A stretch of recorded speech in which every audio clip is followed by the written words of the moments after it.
So it has come to my attention that everybody believes I'm wrong about what I said concerning beef prices and the price of cattle as it relates to the big old bubble we're under and the potential quote unquote crash.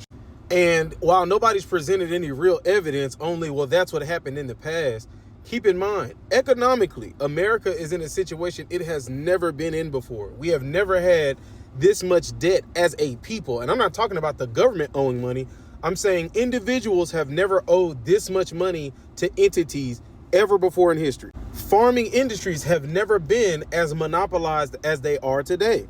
When you look at any of the agricultural economics in pork, chicken, soybeans, corn, any of those grains, if you look at how things have trended and what has happened to those industries, the exact same thing is happening right now to beef.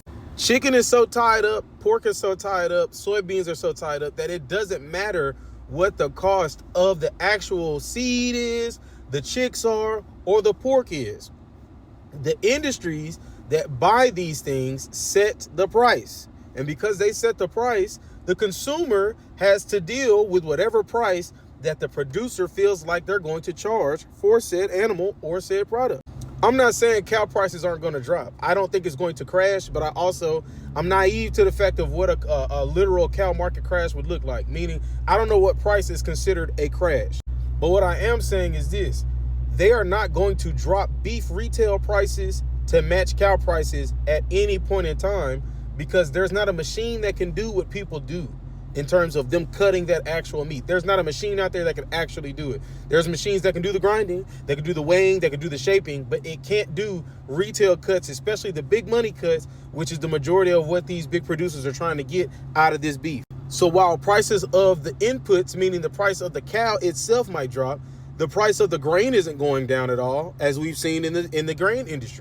The wages aren't going to change at all because they're already fighting for higher wages, and all they're going to do is shut down plants that cause them issues. And as I've stated on multiple occasions, there has never been a corporation that willingly took a pay cut because the cost of their input was reduced significantly. Now, if I'm wrong, please tell me I'm wrong, but give me actual making sense economic evidence. Don't give me, well, when this happened when my granddaddy was out here doing it, that doesn't matter. We're in an entirely different economic climate. You probably got more debt to your name than your grandfather ever had money to his. So I'm willing to be wrong. I just need the actual information so that I can learn, rather than people saying, well, you're wrong, and they don't even have any information themselves.